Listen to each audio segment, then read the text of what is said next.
This is episode number 19, and we are in the final episodes of this podcast. I can't believe it. It has been an incredible time talking with young families and discovering all the ways the Jewish values and Jewish traditions help us to understand the challenges and emotions that young families go through. But today is a very special conversation, and it began with one of our guests sharing a book she made for her grandson. I've heard her process, and I knew this was a gift that had to be shared with other families. It's a photo book called A Very Strange Year, the COVID year. And my question for everyone that I want to ask is, what is your family's COVID story? What do you want to remember from these historic times? And how will you frame experiences that flip normal into something completely unrecognizable and unprecedented? So I can't wait to introduce you to our two most wonderful guests today. But right now, let me check in with Rabbi Steinhardt. Hi, Rabbi. How are you this week? Hi, Karen. I'm well. It was really an up and down week. That we had great celebration here this week with Purim, and then there was also kind of the devastation and despair that we all feel in terms of what's happening in Ukraine. So, but we're managing and we're going through it. Yeah, and I think as we talk about our COVID book and story, it will be followed by how we live in other challenging times because a war that has felt this close has not been part of our history in a very long time. So I hope today's conversation applies for families with courage, resilience, and fearlessness. But I want you to introduce our first guest, Rabbi. I think you know her pretty well. Well, I do. And I'm really honored, and it's a privilege to be able to introduce Tobi to the people who are listening and watching this podcast. For those of you who don't know Tobi, she is a dermatologist here in Boca Raton and has been working as a doctor for over 28 years here. But perhaps more importantly than her work as a physician is what she does for family. And Tobi really is all in with her grandchildren, with all of her grandchildren, evoking both creative thinking and processing, as well as lots and lots of fun activities. And she devoted herself during COVID to taking care of her two grandsons, Miles and Teddy, who live in Miami Shores. And there's been a great project that's been done as a result of that, which I know that everyone who has seen it has felt to be very important. And also, I feel proud of all of Tobi's work. This is just another example of it. And let me just jump in here. For those that aren't on audio and can't see Tobi's screen, that is Dr. Tobi Steinhardt, who is Rabbi's wife and partner. So I welcome Tobi. Please tell us what motivated this gift that you created and the questions you might have been trying to answer for yourselves. So first of all, Karen, I think it's a really good thing to note for the purposes of this podcast and the timing of it. This really coincides with the 2-year history or the 2-year anniversary of when we shut down. So I know it's been discussed. I know it's been on the in the inside and the forefront of a lot of our consciousness to think back about what the last 2 years have meant, specifically the year starting in March of 2021 when it shut down. The motivation for me was that during COVID, I started to think both neurotically and appropriately that I could die within a week. Ugh. And that was a profound thought that I walked around with a lot. And it was a result of living through this experience and watching what was happening, for example, in New York in March and April and May, how perfectly healthy people were alive and well 1 week, but gone the next.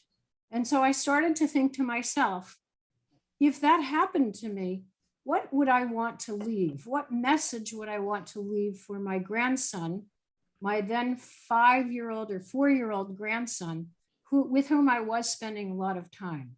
So I had this idea in my mind for a long time that I would somehow put together a collection of photographs and a bit of narration with captions about what our experiences have been together during that time. Ironically, I was a big procrastinator, and I was literally thinking about this for a year and a half. And a year and a half into this, my daughter was diagnosed with COVID. And that meant that I suddenly, on a Monday, found myself with 48 hours with nothing to do. And so I sat down at my kitchen table and I started the process of putting this together. Because before that, I always felt, oh, I'm too busy. I can't pay attention to it. So I just find it extremely ironic that this was the motivating factor to get it done. And so I put together pictures and stories about what happened. It's really only a part of my experience with my grandson.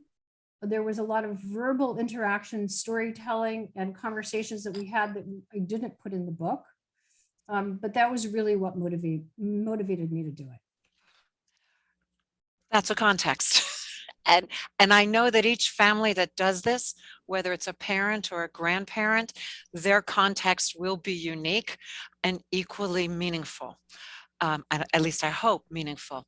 I do want to tell everyone that my first reaction looking at your book was how you wove the cultural context of masks, going to a drugstore, virtual school, all of these things they became anchored in the family rhythm of day-to-day children's lives.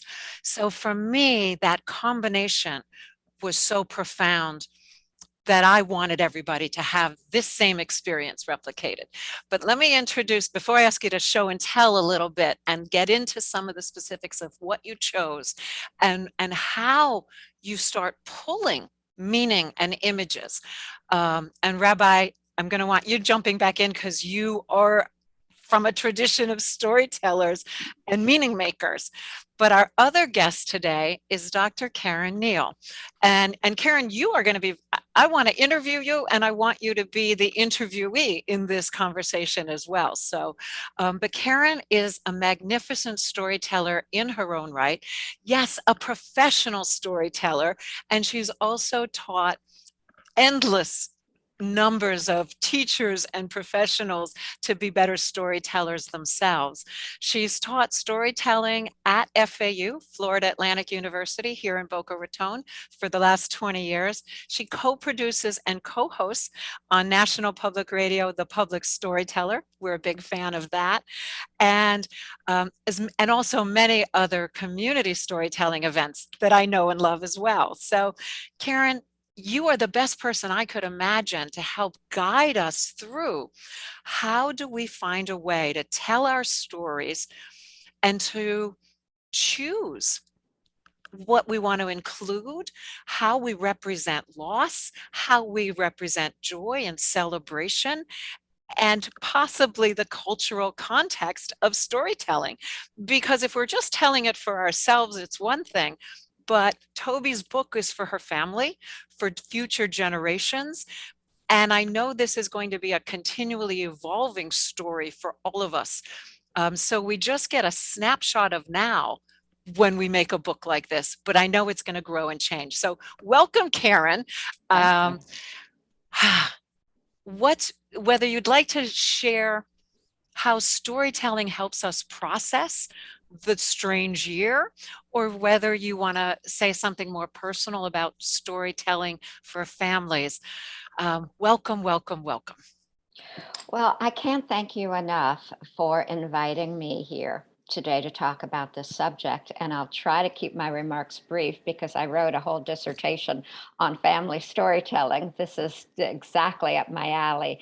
And so many of the things that I've heard both you and Tobi say have just resonated. I've been taking notes furiously, listening with one ear and taking notes with the other. But the words that jump out at me, particularly, the word that jumps out at me particularly is meaning.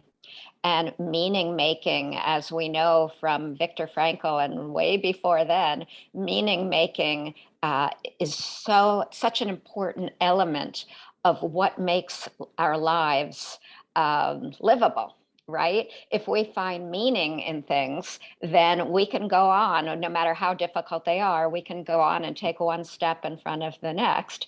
And I think Tobi has done a magnificent job of making meaning out of something that absolutely could have been tragic. The other word, secondary word that I heard in the conversation is the word choice.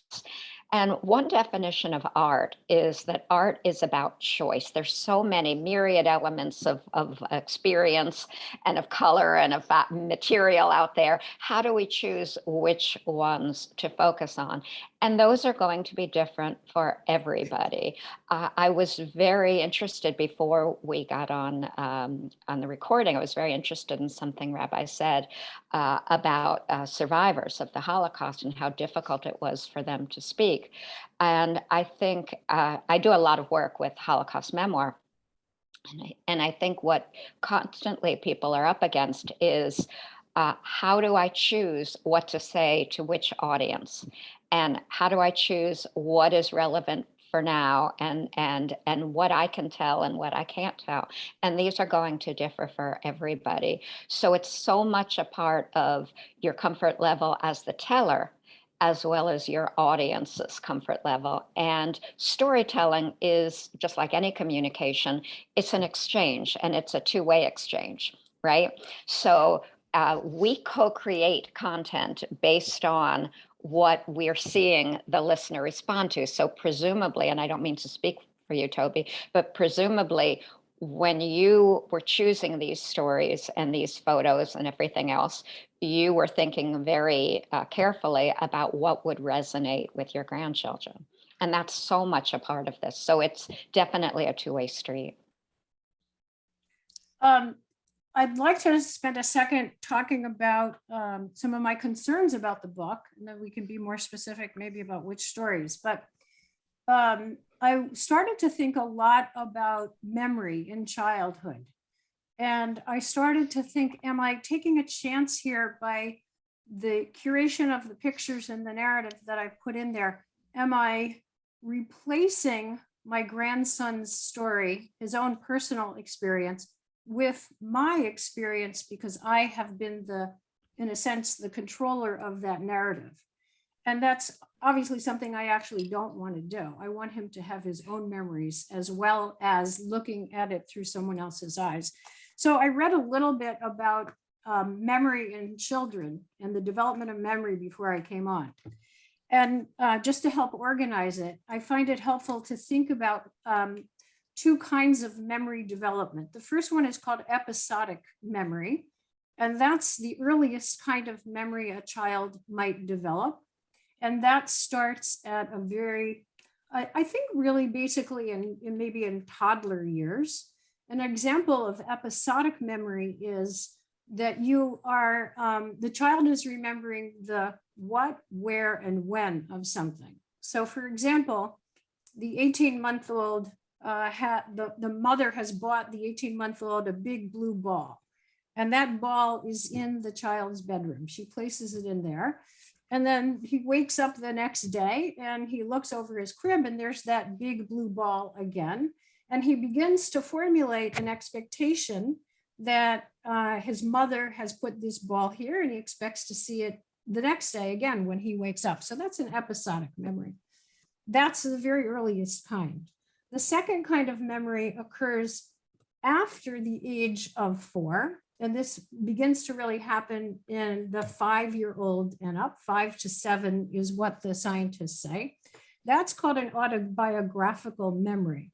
The autobiographical memory is a memory that's more complexly constructed because it matches the development of the synapses that the child is forming in his brain.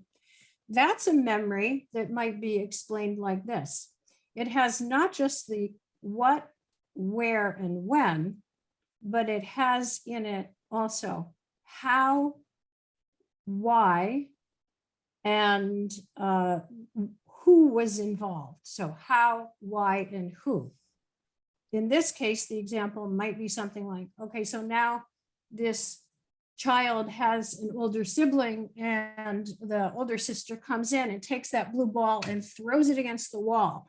And the kids start running around the room and they have a great time and they're squealing with laughter. And then the little boy picks it up and he starts to throw it and the sister is squealing with laughter. And that becomes a more contextual kind of memory that develops later, that now you have an association with the ball that's meaningful and not only impacts the outside, the older sister, but begins to impact the child, the younger child, in something that can be formulated as a substantial memory. Most of us in our lives have something called childhood amnesia. What that means is that if I ask you, Karen, what's your earliest memory? Your earliest memory usually can't be retrieved from before the age of 3 or 4. The reason why is you just were neurologically immature and it wasn't possible to remember those things. After that, when you have an autobiographical context, some place to put this experience, and you have the corresponding synapses, you can lay that memory down. But most of us can't do that before that age, 4, 5, 6, 7. Often you think you have an early memory, but your early memory is actually the repetition of a story your mother told you that happened in your life, truly, at a certain point in your life, but you begin to incorporate it as your own experience because you hear the story or you see the photograph. Otherwise, it was a complete blank. There would be no memory of that thing, but we think we remember very early stories. So again, the hazard or my concern about this book was that I would be taking a set of memories that my then 4-year-old grandson would or could be developing, and I was going to erase them. And now he was only going to have the book. So it might be interesting to hear your thoughts about how family narratives interact with those kinds of memories. Karen, would you like to grab that? Sure. Somebody really famous, and I always forget who it is. It was a really famous author, like William James, I think, said there's 3 things to remember, and I'm paraphrasing, three things to always remember in life: be kind, be kind, be kind. And so the first thing that comes up to me is I am sure that although you are curating, and we all curate all the time, although you are curating memories, I am sure that what you are doing is very helpful to him and is not going to be a problem. That's the very first thing I would say. But I honor and I admire that that is a concern. The second thing I would say is there is something educational psychologists say about memory as well, not just childhood memory, but the more we take out a memory is like, let's say, lace. The more we take it out and handle it and use it, the more it changes, right? So if we dine out on a story every year, it's going to be influenced by who we are that year, right? So I would suggest that if the child has that memory, it will remain fairly intact if he or she then is, if those memories are then subsumed by your memories, I don't think those other memories are going to go away. So I would really tell you that what you're giving is a gift. And after all, it is your perspective. You are not taking over the narrative, in my opinion. So I wouldn't be concerned about it, but I admire that you are, and I understand. It's such a profound question. I mean, I think that's how our conversation started, Toby. And I loved, and I agree with Karen, that your gift isn't your creating reality. It is your gift of how you saw, heard, and felt that very strange year. So your gift is Gaga's eyes, Gaga's heart. For your children, for your grandchildren. Second, to the developmental, it is with that synapse development. What I know about pre-verbal children is that often they will recreate or ask a question about something 6 months after the fact because they did not verbalize it in the moment. And then all of a sudden, it doesn't mean it's not there. It just hasn't been brought into the light. And so they need us to help bring thought and language together into representation. And with that co-creation, we co-create stories even with very young children. The last thing I just want to say is I know from personal experience, from my own family, because I do feel like I'm very in touch with my inner child, both real and imagined. But my story is pre-internet. I went on the search for my favorite children's book that I remembered belovedly. And it took me a decade to find it through every antique store in the Northeast. And when I found it and sat down with my father, who read that book to me, I sat down with my mother. She said, "Don't remember this at all." Showed it to my father. He went, "I kind of remember that." And I was like, this is my heart and soul. Like I can tell you every image. I can tell you every detail. I showed it to my brother and he said, "That wasn't your book. That was my book," my big brother. So children do have, and my other thing to say to parents, not to be so mm, obsessed with creating great memories for children, is that the things we do as grown-ups to create great and especially perfect memories for our children, they are long forgotten. And the things that our children choose to remember and choose to connect to heart and soul are uniquely and privilegedly their own. So I think the book is a gift, but I think the other thing that's so valuable that we've sort of talked about is as you share this book with a child, it's not a one-way communication. It is as Miles hears that story, feels that story, and brings himself into the story, now we have the lace growing and stretching in some beautiful, beautiful way. So I want to give it back to Tobi to show the book, but I've got to let Rabbi get a word in because, oh, go ahead, Karen. Oh, I was just going to quickly say a part of reading a book with a child is always interaction anyway. Picture book, you're always asking questions and you're always letting the child lead. So that will be part of it for anybody. And then eventually, when he or she then turns to the next child or anybody else and says, "This is what happens," it will be exactly what you just said, that interweaving. So it is part and parcel with going over through a book with a child in any case. True. Rabbi, care to jump in? Sure. The other part of it obviously is personalizing an experience. So this is about COVID 2020 through 2022, but this is about the experience of these boys during that period of time. And so then it just makes it much more real. And for that matter, obviously it becomes very memorable in that way. So, we are a tradition that's built on storytelling, going way back before there was even written language. I mean, all people, they developed culture by virtue of sitting around the fire and telling stories. And those stories then defined meaning in their lives, right? It defined meaning, and it also, I think it kept alive the past, but also created aspiration. So we're just a few weeks before Passover.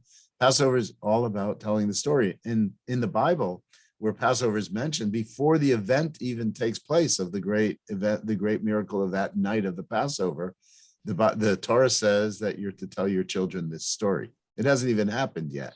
And then it repeats afterwards, after it happens. This is what you have to do every year. And then just to personalize that for a moment, the maternal side of my family came from Europe. They came from Germany. And after we would eat the meal, then my grandmother would always sit down with us and tell us her stories, the family stories. And it made the ancient story so real. So I think that that's what we do. We keep storytelling alive. It creates what's real. I love it. Okay, Tobi, with bated breath, show us your favorite pages or the pages you feel like sharing with us. Or maybe the ones that had choice. I know for me, it was this idea that this force happens outside of the world and a family then responds. Well, I will first, I'd like to say that certainly Miles isn't here to hear this. It's quite sugar coated in the sense that Miles had a really, really tough year. And there were a number of very traumatic and just lousy days that he had. And Okay, so pause. So I want to know your choice. It goes back to Karen's comment early that each one of us decides the meaning that we ascribe. That's right. Is it a sugar coating? Is it, will he remember his struggle and then have a perspective laid over it? That choice to put a child's struggle into a softer perspective. Right. Yes, I would say that's right. I mean, I think you felt a moral question about, is it okay to do that? Right. So he had a particularly tough time with remote kindergarten. The reality of what was going on a day-to-day basis was a little different than the pictures that I show, because in the pictures, and I don't know how well you can see, here he is starting remote kindergarten at a desk in his house, and his kindergarten was an iPad. And you might see another one here. And my text was, I'm going to tell you a specific reason why I did this in the end. So before those two pictures, I've written, then in August, you started remote kindergarten at Miami Shores Elementary School. That meant your house became your place of study. Your classroom was an iPad, and your teacher was a face and a voice on the screen. And then I showed the pictures. And then I have an additional picture here. And then another picture where, if you can appreciate Miles's face, he's looking awful, frustrated. Mom's sitting with him on his bed. He's covered with his favorite stuffed animals. And I write, and sometimes it was so frustrating that you just needed a break. Now I'm going to tell you. Is that sugar coating? Yeah, a little bit.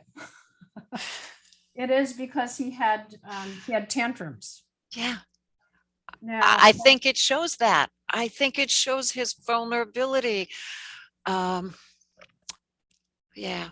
But then what I did was I wrote, but every school day you sat down with your iPad, listened to your teacher, saw the other kids who were also learning from home, and you never gave up. And I felt like, and that's on a standalone page, and I felt like I had to sum up for him the fact that, as miserable as it was, and as frustrated as it was, and even though the photographs don't show a kid pounding a pillow and screaming, he did not give up. And so I wanted him to feel that he was challenged, but that he can feel really good about his accomplishments. And then I have included a picture of the day he finished remote kindergarten. So I can tell you, when he looked at that, he was very excited. Yeah. And so what I'm doing is I'm giving him, from my perspective, that as bad as it was, he didn't give up. And he Seeing him in a different light. Yeah. Karen, you have a comment? Without making this too grandiose, the monomyth of American culture, as Joseph Campbell, the great scholar of myth, once said, and people have disagreed with this over the years, but at the time that he wrote it, it was definitely true. It was the hero's journey. And every story, whether or not we accept the hero's journey, every story in Western tradition has 3 parts to it. And that is the setting out, the struggle, and the overcoming the struggle. And I think if you had not included any struggle, That wouldn't have been fair, because the beauty of the story, and is just what you just said, the feeling of that picture, that wonderful picture at the end, the feeling of pride and confidence and success that he has gotten was hard won, and that the struggle deserves to be recorded. It did not need to be recorded in any gory detail. I think what you did with the frustration was exactly perfect. And there's some things he doesn't need to remember in great detail. And to show him, and I don't have to tell you, to show him pictures of his tantrum was not going to help anything. But by the same token, to ignore it altogether was not going to help. There's a good reason why those stories were so important to our culture and to most cultures, is that we need to go through anthropologically, and Karen would probably say developmentally too. We need to overcome problems in order to grow as a person and as a society. And you were documenting great growth, and I think that was wonderful. This was he overcame something that even in a small way, all children overcome. As you know better than I, children have trouble going to school for all kinds of reasons. This was an extreme example, but I think you handled it beautifully. I think that was quite a gift to him that you did. Thank you. And I think the safety of him on that with those animals, he will remember the struggle that was asked of him, but you captured a moment. But before you go on, Tobi, let me just say, in terms of curating, all choices are legitimate. And FAU right now in the art gallery has a photo exhibit by someone who wrote a book about a badass grandmother. And I think her book is called A Real Life. And it is the tears, the struggle. It flips all of this on its head, and it does document what makes some people uncomfortable to see children in those vulnerable, raw moments. But for that family, I think that they've made different choices and it works beautifully for them. So thank you. But go ahead, Tobi.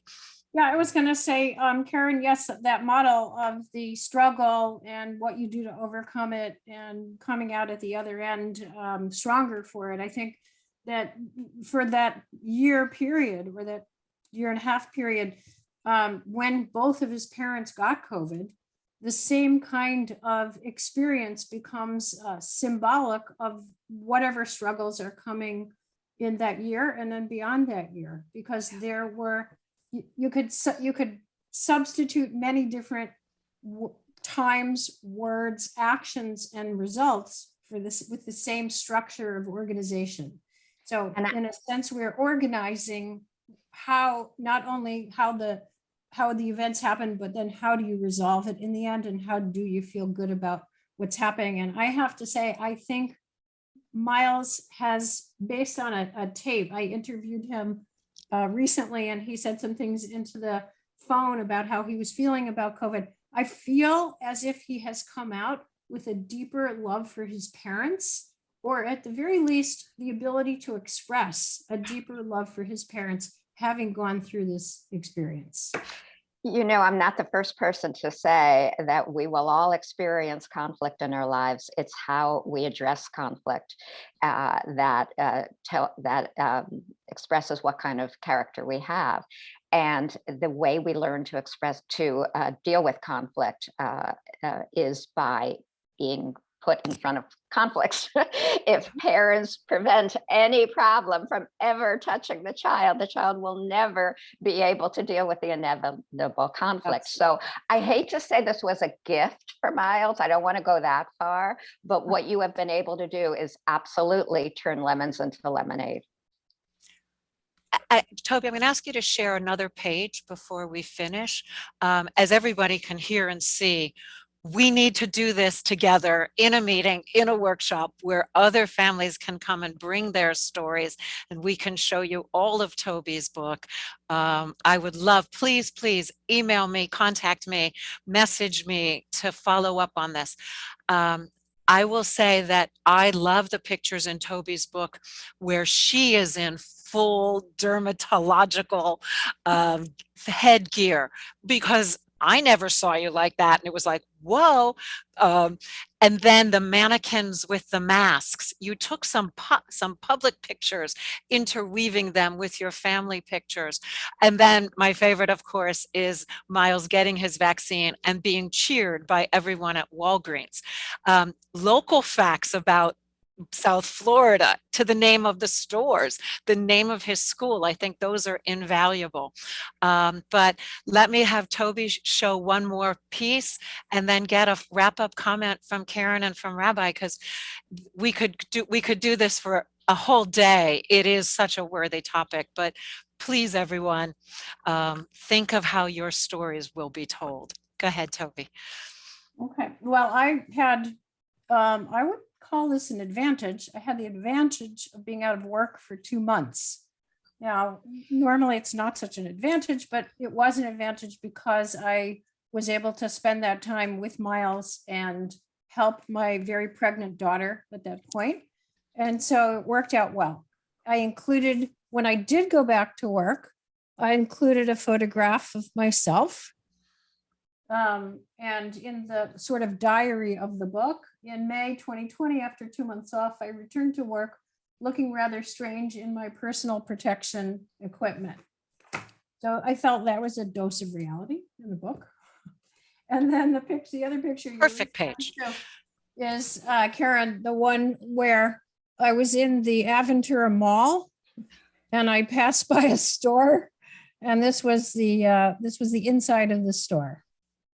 And, you know, as we all have had the experience of walking in our front door, maybe, and whatever your occasional table is that receives your droppings from the day, covered with masks at my daughter's house from having little boys and stuff all over the place, but the masks were prominent. And then I also spent some time thinking about how difficult it was for him socially. He had to have a birthday party with essentially no children.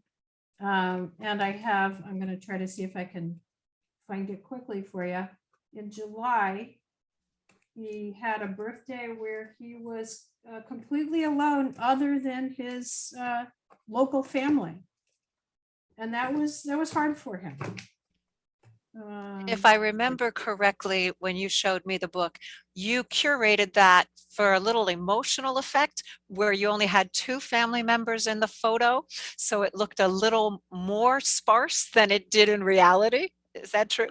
Well, so yeah, everybody can take that creative license, even with your family right. memories. So I'll tell you this. It says, and then it was July 21st, 2020, your 5th birthday. Birthdays were tough that year. No one was able to invite friends. So your local family came and celebrated with you. And I have a photograph of his grandfather sitting by himself in a room with a happy birthday sign, couple presents on the desk, and that was about it. And what's so beautiful about that picture is how evocative it is. I mean, the absence speaks louder than the picture. So I really cannot say enough about how fabulous. If we do this in person, I'm going to want all those on slides. Tobi, will you read the last page for us, please? Okay, the very last page shows a picture of his new baby brother, who was born in November. So after the challenges of the year, 2021 turned out to be a very good year, an amazing year, a year of new life, great joy and love, and the year you learned how to be a wonderful big brother. Thank you. Thank you. Bravo, Tobi. I mean, I am moved and touched every time I talk and see this book. Karen, Okay. final comments for our listeners, or for, of course, for Tobi in all that she accomplished, but for the listeners who, a last word on curating this story or a story for their family.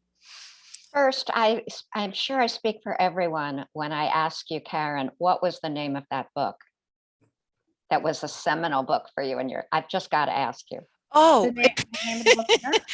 it's shocking. Sure. It was because I'm part of that children's literature conversation of is our Golden Books children's literature. It was an oversized anthology, but it had Silly Will in there, and it had a book by famous authors that were illustrated then with Golden Books. I'll bring you the book one day. Thank I you. will That bring was it the to you. first thing. The other thing I wanted to say is sometimes when people have terrific models of terrific ideas, as Tobi brought in, sometimes people get a little intimidated. They think, well, I'm not the photographer she is, I'm not the writer she is, I don't have the accesses at the time, or whatever.